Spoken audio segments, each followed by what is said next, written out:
यहाँ पे कोई ओबीसी गर्ल आई हैं। हाँ जी, ओबीसी गर्ल, बताएँ क्या कहना चाहते हैं? हेलो। हाँ जी, बोलिए। सर मेरी आवाज़ आ रही है? आ रही है आपकी आवाज़।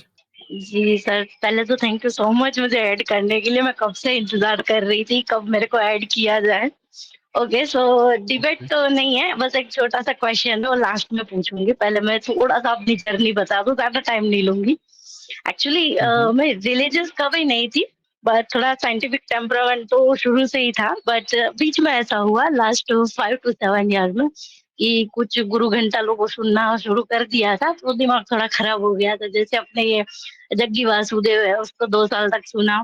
फिर एक न्यूज़ चैनल में उसका भांडाफोड़ हुआ कि किस तरह सरकारी ज़मीनें बचा ली है और उस खुद की बीवी के मर्डर का इल्ज़ाम है वगैरह-वगैरह, तो उसको सुनना छोड़ दिया। एंड देन उसके बाद आचार्य प्रशांत को काफ़ी टाइम तक सुना और उसने तो मतलब काफ़ी दिमाग खराब किया। लाइक मुझे वो बंद बहुत रैशनल लगते थे कि यस महिलाओं के हक की बात करते हैं, तो जातिवाद खत्म करने की बात करते हैं सब। बट मैंने उन्हीं को सुन-सुन के एक बार अपनी एफबी पेज पे पोस्ट डाल दी कि यस ये जितने भी ग्रंथ है, वेद, उपनिषद, गीता इसमें कोई जातिवाद नहीं है, ना ये महिला विरोधी है।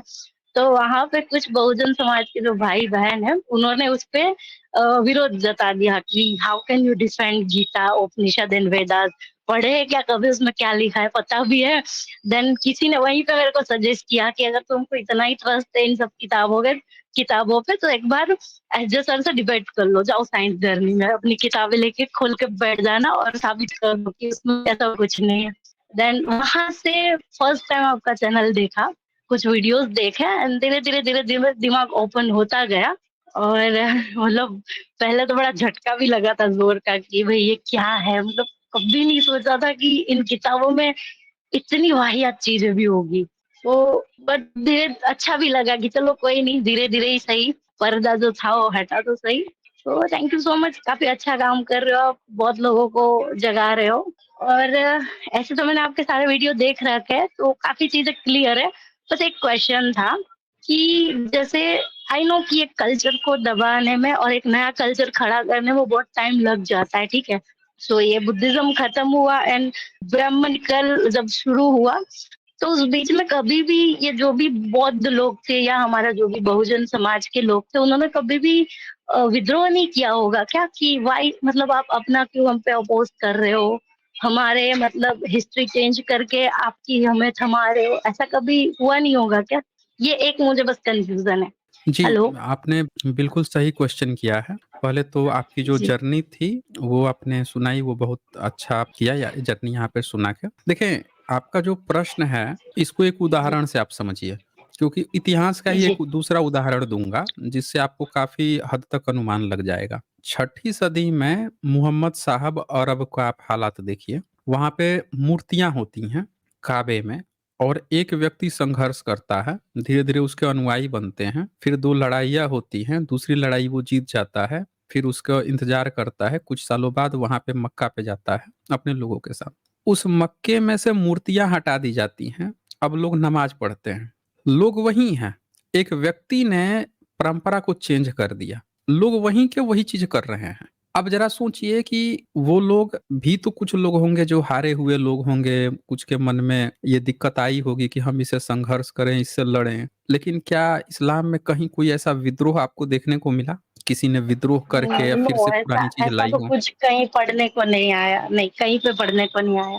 उल्टे सारी चीज़ें पुरानी हर चीज़ मिटा दी जाती है। एक-एक यादें जो हैं पुरानी चीज़ें धीरे-धीरे ख़त्म की जाती हैं, सारी यादें। आने वाली न्यू जनरेशन अब सिर्फ़ वही चीज़ जान रही है जो उसको परोसा जा रहा है। पुरानी हर एक चीज़ मिटाई जाती है। बुद्धिज़्म को भी अगर आप ध्यान से देखेंगे तो ऐसे सैकड़ों नरकंकाल कैव्स मिल रही हैं पहाड़ी इलाकों पे जहाँ पे नरसंहार के प्रमाण मिले हैं। अभी कल-परसों की स्ट्रीम की थी उसमें भी हमने दिखाई थी। तो दूसरी बात कि जितनी ब्राह्मणिकल ग्रंथ हैं उसमें बुद्धिज्म के लिए और बहुजन समाज के लिए नफ़रतें दिख रही हैं। उसमें ज़हर बोया जा रहा है उन और सत्ता में कौन है तो सत्ता में एक विदेशी है, मुस्लिम है, जो मूर्तियों को नहीं मानता है और भारत में मूर्तियाँ बनाने की प्रथा तो बुद्धिज्म की थी। यानी जो शासक है उसका सपोर्ट जो है बुद्धिज्म की सभ्यता के लिए नहीं रहेगा।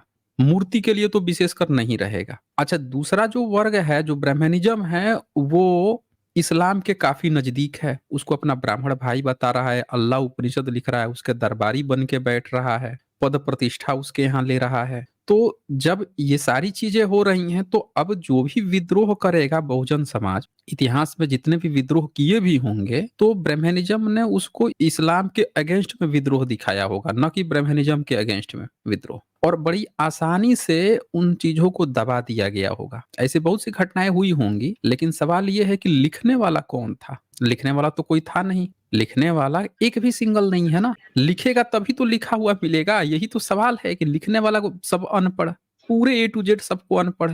यानी कि जो पढ़े-लिखे लोग थे, सबसे ज़्यादा उन्हीं की मौत की गई है। तो सर ऐसे लिखने वाला देखा जब जाए कोई तो नहीं बचा। हाँ, बोलिए। सॉरी आपको इंटरप्ट किया। एक्चुअली ये देखा जाए तो ये इस्लाम और ये अपना ये ब्राह्मणिज़्म ही बोल सकते हैं हिंदुइज़्म को।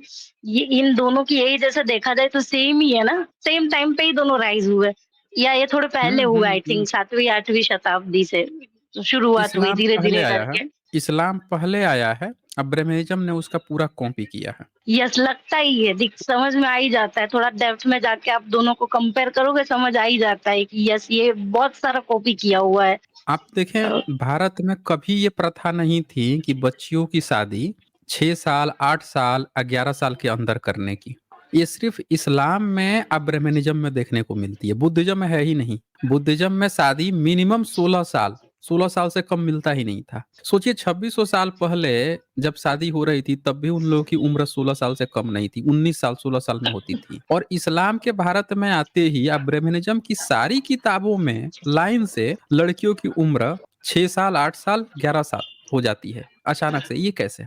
सोचिए। ये एक मैंने बुक पढ़ी थी, मुझे नाम याद नहीं आ रहा है, बट उसमें इसका रीज़न ऐसा लिखा हुआ था कि ये जो मुगल्स आए थे इंडिया में, तो वो लोग क्या करते थे, ये अपनी बहन-बेटियों को ले जाते थे, उनका शारीरिक शोषण करते थे, बलात्कार करते थे और साथ में ये लिखा था कि वो लोग क्या करते थे, जो कुँवारी लड़कियाँ होती थी, उनको ही टारगेट करते थे, शादीशुदा को नहीं करते थे। तो उनसे बचने के लिए लड़कियों की शादी कम उम्र में की जाने लगी, मुगल से बचने के लिए।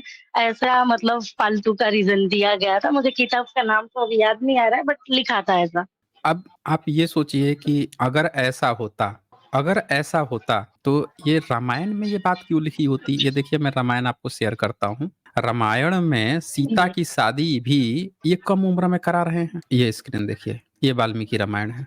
इसमें लिखता है कि विवाह के बाद 12 वर्षों तक इक्ष्वाकु वंशी महाराज दशरथ के महल में रहकर मैंने अपने पति के साथ सभी मनोवचित भोग भोगे हैं। मैं वहां सदा मनोचित सुख सुविधा संपन्न हूँ। कहती है विवाह के बाद 12 वर्षों तक शादी हो गई थी, उसके बाद से 12 साल तक ये रही थी, दशरथ के महल में रही। यानी कि शादी इनकी जब वनवास हुँ, आई हैं, उसके 12 साल पहले उनकी शादी हुई थी। अब एक और डेटा देखिए इसके साथ ही, उन जी। सब में 6 साल और 8 साल, 11 साल शादी की उम्र कैसे हो गई? चलो एक बार तो प्रैक्टिकली शादी की बात कर रहे हैं, मुगलों से बचने के लिए, वो तो समझ में आती है। लेकिन सारी धार्मिक ग्रंथों में ऐसा कैसे हो गया? ये सोचने वाली बात आ जाती है। सही है। अब ये मैं वाल्मीकि रामायण निकाल दिया हूँ, किताब ही निकाल दिया हूँ, इसमें आपको पूरा डिटेल्स मिल जाएगा कि जिसमें अगर मुगल ऐसा करते थे तो फिर इनको बताना पड़ेगा कि भाई आप वाल्मीकि रामायण क्या मुगल शासन के बाद आप लिखे हैं? ये देखिए वाल्मीकि रामायण है, इसमें आप ये आ जाइए, अरण्य कांड का 45वां 46 सर्ग है ये, इसी में ये चर्चा आई है। सीता से बात करते हुए, हाँ, ये देखिए ये 2 नंबर श्लोक। इसमें कहती हैं वे 2 घड़ी इस विचार में पड़ी रहीं कि ये ब्राह्मण और अतिथि हैं, रावण से ये बात आ रही है। फिर ये आगे यहाँ पे 4 नंबर पे कहती हैं विवाह के बाद 12 वर्षों तक इक्ष्वाकु वंशी महाराज दशरथ के महल पे पति के साथ ये रही हूँ। फिर 5वें नंबर पे 13वें वर्ष के प्रारंभ में सामर्थ्यशाली महाराज दशरथ ने राजमंत्रियों से मिलकर सलाह की और श्री रामचंद्र के राजपद पर अभिषेक करने को निश्चय किया। 13वें वर्ष के प्रारंभ में, अब 13वें वर्ष के प्रारंभ में आप माइनस कर दीजिए आप, तो ये आपको आ जाएगा, राम की आयु 13 साल आ जाएगी और इनकी आ जाएगी 6 साल। ये देखिए ये 10 नंबर श्लोक में। बाप रे! उस समय मेरे महातेजस्वी पति की अवस्था 25 साल के ऊपर थी। तो आप माइनस हुँ, कर दीजिए, 12 साल रही हैं घर में, और ये क्या बोलती हैं, मेरी अवस्था वर्ष गणना के अनुसार 18 साल थी, तो 18 में से 12 माइनस कर दीजिए, 6 साल उम्र होती है। सीता जी की उम्र जो है 6 राइट, साल हो रही है शादी के टाइम में, क्योंकि 18 साल वनवास के समय में हो चुकी है और 12 साल ऑलरेडी अपने ससुराल में रह ही चुकी है, माइनस कीजिए 6 साल। तो सवाल ये है कि फिर वाल्मीकि रामायण में 6 साल आप कैसे उम्र कर दिए भाई? अगर मुस्लिम ऐसा करते थे तो सीता जी तो मुस्लिम से पहले होंगी ना फिर? यस, जैसे ये बताते हैं कि अपना 5000 साल पुराना है तो हुँ। और ये उनको उनको चिढ़ाते हैं, बोलते हैं मोहम्मद ने बोले 9 साल की बच्ची से शादी कर ली। अभी मतलब ये चिढ़ाने के इनके लिए ग्रंथ में 6 साल लिखा है। 6 साल उम्र लिखा है ना, ये 6 साल उम्र लिखा हुआ है। वही। तो यही यही तो बात है ना, यही बात है। ये किताब कोई पढ़ता नहीं है तो नहीं करेंगे। 10 नंबर श्लोक और 4 नंबर श्लोक दोनों को मिला के कोई भी पढ़ेगा तो तुरंत ही पता चल जाएगा कि ये दरअसल यहाँ पे क्या बातें चल रही हैं। और ये राइट। 46वां सर्ग है अरण्य कांड का। अच्छा, एक और मैं आपको दिखाता हूँ, इन लोगों को क्यों ये चीजें पसंद हैं। इनको पुरुष सत्तात्मक सत्ता क्यों पसंद है। भारत का अगर इतिहास देखें तो कभी भी पुरुष प्रधान समाज भारत नहीं रहा है। पुरुष प्रधान समाज इस्लाम रहा है। अब ब्रह्मनिज्म कैसे हो गया? ब्रह्मनिज्म भी हुँ, पुरुष प्रधान समाज बन गया। अब इनकी एक और किताब है पराशर स्मृति, जो कलयुग के लिए स्पेशल लिखी गई है। 16 नंबर है चैप्टर 4 ओके। का। एक बार पढ़ेंगे इसका हिंदी? हिंदी एक बार पढ़ सकती हैं आप? अपने दरिद्र, रोगी अथवा मूर्ख अशिक्षित पति का भी अपमान करने वाली स्त्री जन्म-जन्मांतर तक कुतिया एवं क्या लिखा है? शुक्री का योनि में बार-बार जन्म लेती एवं दुःख भोगती है। अरे वाह! सुकरी मतलब सुअरी, सुअर जो होता है ना, सुअरी शुअर, मतलब। यस, अब ये जो मूर्ख है ना, तो टिप्पणी बताते हैं वो जी। कि मूर्ख के स्थान पर धूर्त पाठ भी मिलता है, कहीं-कहीं पे धूर्त भी लिखा हुआ है। आगे लिखते हैं कि धूर्तता दुर्गुण है और दोष कभी ग्राह्य नहीं होता, परंतु धर्म और समाज में सदैव पुरुष की प्रधानता रही है और पुरुष ने सदैव अपने पक्ष को ऊपर रखा है। यहाँ भी यही स्थिति है, स्त्री को तो पुरुष की दास्ता को सहना ही है। ये देख लीजिए। मतलब साफ-साफ पुरुष बोल की ही दिया है। दास्ता को, हाँ, बोल दिया कि दास्ता को सहना है। अब कहने का मतलब ये है, यहाँ पे ये दिखा रहा है कि अगर मूर्ख पति हो या धूर्त पति हो, मान लीजिए कि कोई पियक्कड़ है, पी ओ के आया, जी। कोई जो है धूर्त है, बदतमीजी कर रहा है, पति है लेकिन धूर्तता कर रहा है, तो अब पति का अपमान, मान लीजिए गाली गलौज कर रहा है, तो ये डिफिनीशन थोड़े है कि आपको तो उसकी दास्ता, आप वो तो जो कहेगा वो आपको करना है। आपने कहीं रोक दिया उसको कि तुम गाली गलौज मत करो, ये तुम गलत काम कर रहे हो, तो ये तो उसका अपमान हो गया ना। ये तो उसका हुँ, अपमान हो गया। दासी को या दास को तो आपने मालिक से कुछ बोलना नहीं होता ना, उसको तो चुपचाप उसकी बात माननी होती है। तो अगर ये तो अपमान हो गया, अगर ऐसा आप बोल दी, टोक दी, अपमान हो गया, तो वो स्त्री जो है जन्म जन्मांतर तक, एक जन्म नहीं, हमेशा कई जन्मों तक कुतिया और सुअरी की योनि में बार बार जन्म लेती और दुख भोगती है। ये किताब लिख के या पीढ़ी दर पीढ़ी ये लोग ढो के लाए हैं। किताब पता है किसने लिखा है? महाभारत के जो लेखक हैं व्यास, उनके पिताजी पराशर हैं, उनकी स्मृति है ये। सोच लीजिए। मतलब ये भी पता नहीं थे या नहीं या किसी ने ही मतलब अलग-अलग तरह के नाम लिख-लिख के ये सारी किताबें चेप दी है, ये भी किसको पता है। मतलब ब्राह्मणों ने ही लिखी है ना। किताब तो यस, यस, ब्राह्मणों ने उन्होंने लिखी ही है। लिखी है। हाँ। अब जो आचार परेशान हैं, वो कभी भी इन किताबों को बुरा भला नहीं बोलते।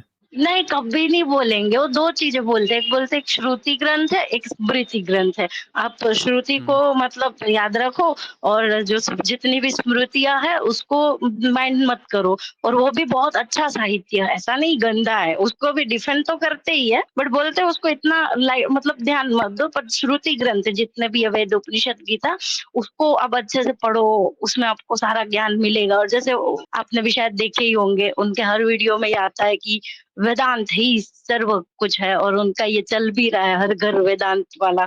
ये पता नहीं मतलब क्या ही मतलब करना चाहते हैं ये घर-घर वेदांत पहुँचा के उसमें क्या ही है? बट पहले मुझे वो बड़े तार्किक लगते थे, रैशनल लगते थे, अभी मुझे वो सबसे बड़े झूठे लगते हैं। ठीक है, अब उनका क्या ही मकसद है ये सब करके आई डोंट नो बट जो भी है गलत है, वो गलत ज्ञान दे रहे हैं। जब वो उन्होंने पढ़ रखे हैं, उनको पता है क्या है, फिर भी वो लोगों को गलत नॉलेज दे रहे हैं कि इसमें ऐसा कुछ है नहीं, जातिवाद नहीं है, महिला विरोधी नहीं है, बल्कि इसमें तो कोई दैवीय ज्ञान है, पता नहीं क्या ही सिखा रहे हैं। और लोग सीख भी रहे हैं पैसा दे के। एक वीडियो मैंने अभी सर देखा था रिसेंटली सर, एक एक बहुजन बहन थी जो उनसे पूछ रही थी कि हम बुद्ध की ओर जाए कि राम की ओर जाए? तो उन्होंने वो हुँ। जो इतना गोल, गोल, गोल, गोल घुमा के उन्होंने जो डिफेंड किया है रामायण को, आप देख लीजिएगा, आपको पता चल जाएगा। मतलब बुद्ध और राम को एक साथ मिला के जो उन्होंने वो बहन को जो घुमाया है, अब मतलब दिमाग खराब हो जाएगा। आप इनकी जो श्रुतियाँ हैं, अभी तो मैंने स्मृति दिखाया, इनकी श्रुति इतनी गंदी है कि मैं आपको दिखा तक नहीं सकता, मैं बता रहा हूँ। इतनी गंदी बातें हैं, उसमें से जो सबसे अच्छा जो मुझे लगता है कि शायद आपको दिखा दूँ एक बार, जो सबसे अच्छा वाला खोज के, क्योंकि उसमें इतने गंदे-गंदे लिखे हैं कि दिखा तक नहीं सकता, पता नहीं कैसे व्यक्ति उसको अच्छा बोल रहा है। ये यहाँ पे इनकी किताब है, ये उपनिषद है, जिसको वो कहते हैं कि भई स्मृति नहीं श्रुति पर ध्यान दो। ये जो है इनका बृहदारण्यक उपनिषद है। इसमें क्या लिखा हुआ है कि पति अगर महिला मना कर दे तो पति जो है दंड का भय दिखाकर उसके साथ बलपूर्वक समागम करे। बताइए आज की डेट में जिसको हम लोग रेप कहते हैं उसका परमिशन दिया गया मैरिटल है। रेप, कैसे? यस। हाँ, हाँ, उसको यहाँ पे कहा गया है, उसका वो अनुमति दे रहा है और इसको ही बोल रहे हैं कि बड़ा अच्छा है। उसको अच्छा बोल तभी रहे हैं, तभी ये हमारे बात देश है। के अभी ये जितने भी जज है, ये मैरिटल रेप को अभी गुनाह की कैटेगरी में नहीं ले रहे। अभी जस्ट आया था ना न्यूज में, वही तो लोग बैठे हैं, यही लोग, ये यही सब पढ़ ढो ढो के लाने वाले। अब उस सब पढ़े हुए हैं ना, अगर उसको कह देंगे मैरिटल रेप को जब कह देंगे कि क्राइम है तो उनका ये श्रुति जो है इस पर सवाल उठ गया ना। अभी तो आपको कह रहे हैं कि नहीं स्मृति नहीं श्रुति बढ़िया होता है, ये तो श्रुति है। अब ये श्रुति गलत हो जाएगा कि भैया इसमें तो अलाउ किया गया है, आपने कैसे संविधान के अनुसार उसको गलत कैसे कह दिया। तो ये जितने भी उस पोस्ट पर बैठे हुए हैं सब पढ़े हुए हैं, ये सब अब पढ़ के वो अपने धर्म का पालन कर रहे हैं, इसीलिए वो नहीं कर रहे हैं, समझ रहे हैं ना। इसीलिए वो नहीं कर रहे हैं। जी। अब धर्म ग्रंथ उनका नहीं गलत होना चाहिए ना, धर्म ग्रंथ के अनुसार अभी देखें मनुस्मृति का नाम ले लेते हैं फैसला देते-देते। हाँ, उनकी मूर्ति भी लगाई है ना ये अपने ये कोर्ट के बाहर। राजस्थान कोर्ट के आगे। तो ये यस, तो यस, इनके यस, हाल है। कोर्ट के बाहर। ठीक है फिर। वही ना, मतलब ये कितने भी पढ़ लिख हुँ, ले, मतलब ये अपने ये किताबों को तो डिफेंड करेंगे ही करेंगे। यही चलिए, इनका जो दोहरा चरित्र है। ठीक है फिर, ओके, कोई नहीं sir, okay thank you Shridhar. So much, आपने मौका दिया उसके लिए, thank you so much. Okay. Mahendra Patelkar यहाँ लिखते हैं, सर आप भंते नागार्जुन के बराबर हैं, सम्राट मिलिंद से डिबेट में उनके मत परिवर्तन करने में यशस्वी हुए, जय भीम नमो बुद्धाय। महेंद्र पटेलकर जी आप सभी का ये बड़प्पन है, आप लोग इतने बड़े-बड़े तमगे देते हैं, आप इसमें आप सबका योगदान है। क्रेडिट जो आप मुझे दे रहे हैं, दरअसल ये सारा क्रेडिट आप सभी को जाता है, आप सबका ये मोटिवेशन है। डॉक्टर संदीप यादव यहाँ लिखते हैं, इलाहाबाद यूनिवर्सिटी में वाइस चांसलर के सामने पुरानी तिजोरी को तोड़ने पर ताम्रपत्र में लिखी विनय पिटक, 500 साल पुराने सिक्के पर्शियन फरमान मिला है।